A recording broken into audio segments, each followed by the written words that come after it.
Hello, everybody, and welcome to Gambling Goals. I'm your host, Mitch Carr. You can follow me on Twitter at MitchCarrTV and Prospector Sam on Twitter as at Prospector_Sam. The Prospector is on vacation. He's no longer hitting rocks with a pickaxe and trying to find those gold nuggets for you. He's traded in his hard hat for a beach hat.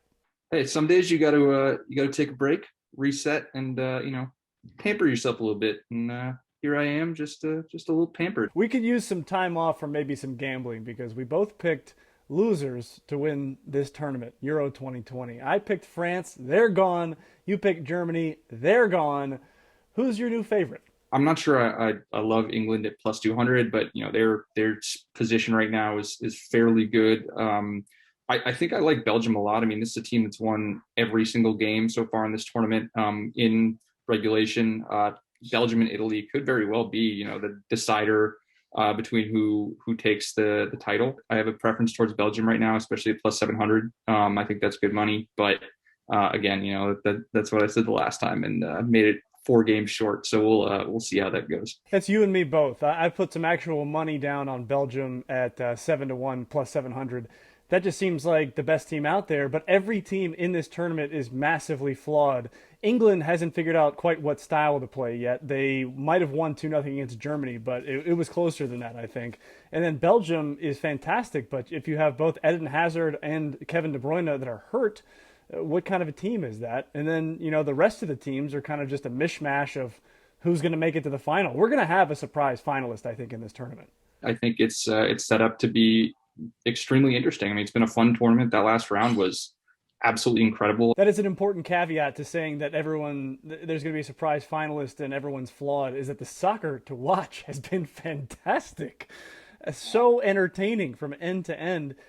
You went 2-2 in our last batch of picks. You were just barely over 500. But remember, in gambling, just barely over 500 means you're making money. So we're going to get into this week now. We've got the quarterfinals coming. The first match that you're going to pick is Switzerland and Spain. What do you like there? If you watch that Switzerland team, that great comeback and that 4-3 win, it's a huge win for them to make it out of the round of 16, especially over the French team that's holding the World Cup.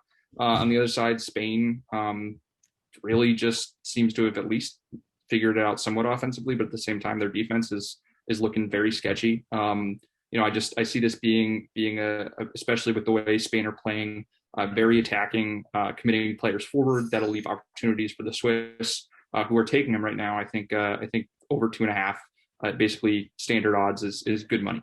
You said the Spanish have started to figure it out offensively. They've scored 10 goals in their last 2 matches. And granted, the last one had some extra time in there, but certainly they've unlocked something. I wouldn't expect them to score 5 on the Swiss, but Spain might get the over 2.5 on its own. The first 2 days, you saw a little bit of more cautious play, and sometimes you do get that in knockout games. But these two teams don't seem to be fitting that style of kind of tactical defensive play, and I think that we get something closer to 3, 4, maybe 5 goals total. Maybe not 5 for Spain, but between the two of them. We talked about Belgium being both of our new favorite, so they're doomed. However, you have a pick that it lines up with that pick for this match, Belgium and Italy. What is it? Italy barely managed to move on to this round in a matchup that you would have expected them to win pretty comfortably. That just tells me that they're not quite as good as these odds are suggesting. They're the second highest favorite right now. They are pretty highly favored to win this game, and I think I'm not sure I like Belgium to come out and beat them handily. But I think Belgium could move on in this round. Probably should, be closer to a 50-50 game here to move on. So Belgium at plus 120 feels like good money here. I think they have a very good shot of moving on, getting positive odds for this team who just beat the holders in Portugal. And I think that line assumes heavily that you will see no Hazard, or at least not Eden Hazard, and you will see no De Bruyne, because I would think that with those two guys in the lineup, they would probably be favored to advance over Italy, even as Italy has looked very good in this tournament. I think they have a fairly good chance of taking this one. I think they're probably a bit of a better team than Italy, and I think they should be able to move on to the next round.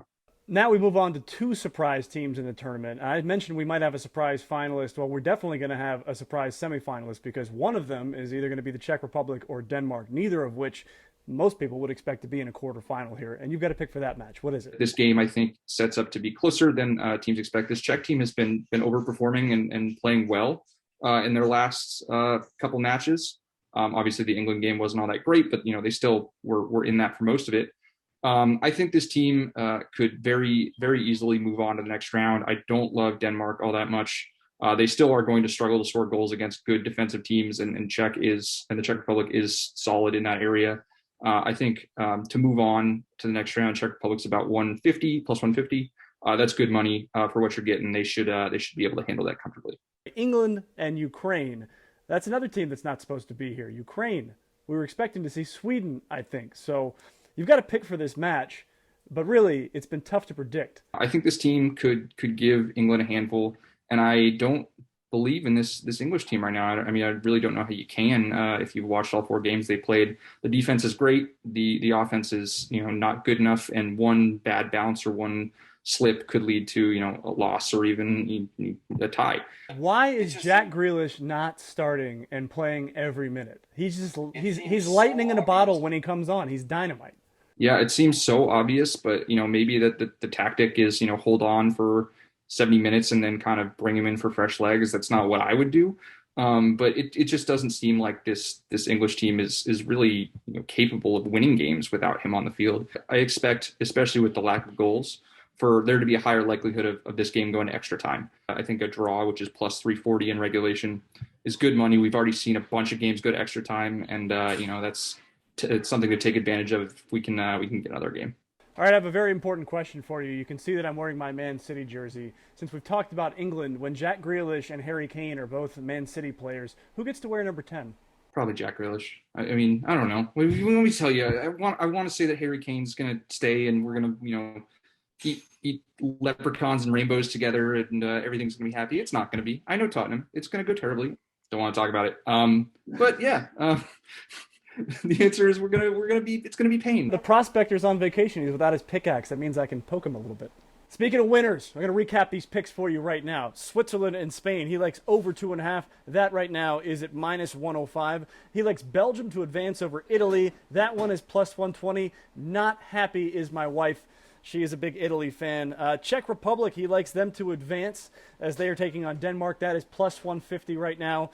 And then England and Ukraine, he likes a draw in the 90 minutes. That would be a huge upset because that one's paying out plus 350 right now. He is Prospector Sam. You can follow him on Twitter at Prospector_Sam. And he's on vacation. He's having a great time. I am your host, Mitch Carr. You can follow me at Mitch Carr TV. And if you like this content, please like and subscribe. Thanks for watching, everybody.